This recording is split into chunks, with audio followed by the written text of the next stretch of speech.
You may also have a jet or a Raycon joiner. Many of them are the same model. And you have an in-feed bed that is not going up and down. I've worked on restoring woodworking equipment for quite some time, so this is a pretty common repair. So you look underneath here, and there's this part right here that when you turn the handle, you can see that is how the table goes up and down. Because up in the back there, it's hooked onto that nub, and it moves. Well, when suddenly your table stops working,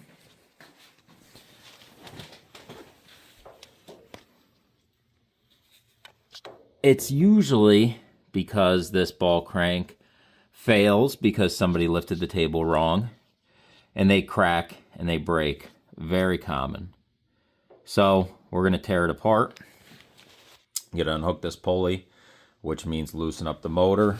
Many times you have to take off this dust port, which is just held on by these screws that you can, steel sheet metal screws you can take out with your drill in the appropriate size.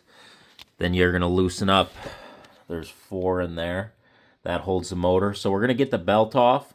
Then we're going to take off these 4, or actually there was 3 on here, bolts that look like that, long 14 millimeter, that hold it in place. I actually have to right here, you can take a look at. That's what they look like. So it's pretty simple. So let me get it torn apart and then we'll look some more. Okay, some socket sizes. This is a 1-inch on the dot socket right here. So it is SAE. Some other sockets will fit it, close ones, but it's exactly 1 inch. So, and then the ones that were holding it on the stand, those are 14 millimeter. Okay, so once you get the big main bolt, the 1 inch, and then also I would say take off the other bolt that's underneath there.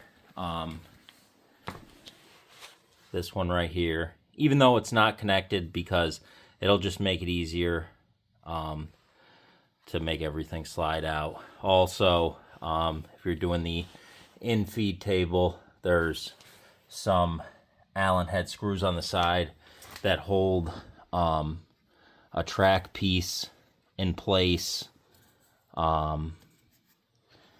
So it's, what I like to do is get 2 people. One person, you stand it up, and the other person holds the bottom half, and then you just slide it out. And if you're going and you see, oh, there's, you know, something impeding it coming out, and then finally, you know, you get down to your broken ball crank, put it back together. Pretty easy job, a little bit labor intensive.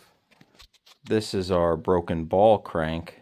Let me go online and I'll let you know exactly what part number we are for that. Like I said, you're going to have to buy probably what is a jet version, because they may not make it for your exact model unless you have a jet. So that's the broken ball crank, making your table not go up and down. And yes, it will be a little bit tough to put it all back together. Okay, so we have our new ball crank hammered onto the ball, have it turned over to this side. You can turn this, just get it out of the way. Now you're going to slide it back onto the table, minus the shim.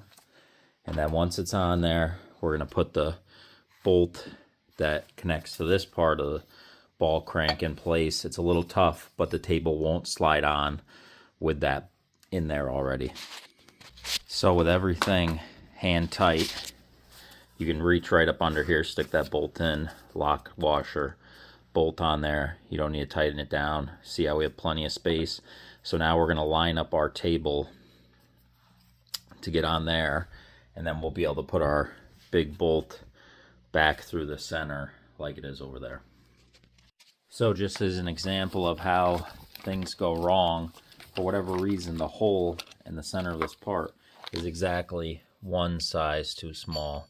So what I'm going to do is I'm going to take a deburring tool, because I don't have a drill bit that large, and go around until I can make it fit, trying to go as smoothly as possible. It's the only way we're going to be able to make it work. I guess their machining is not very good.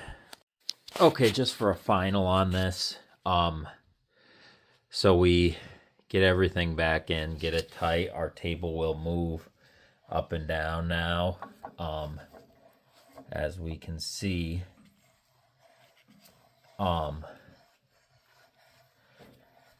Putting this shim in can be a little bit of a pain. I like to do it when it's upside down like this and tap it in, but you're going to have to sway this back piece out of the way, so you can get to that last screw that's holding that shim in. You know, get the shim in there pretty good. You don't have to go crazy cranking tight, because it'll put a lot of resistance on the table. Just keeps everything nice and tight though.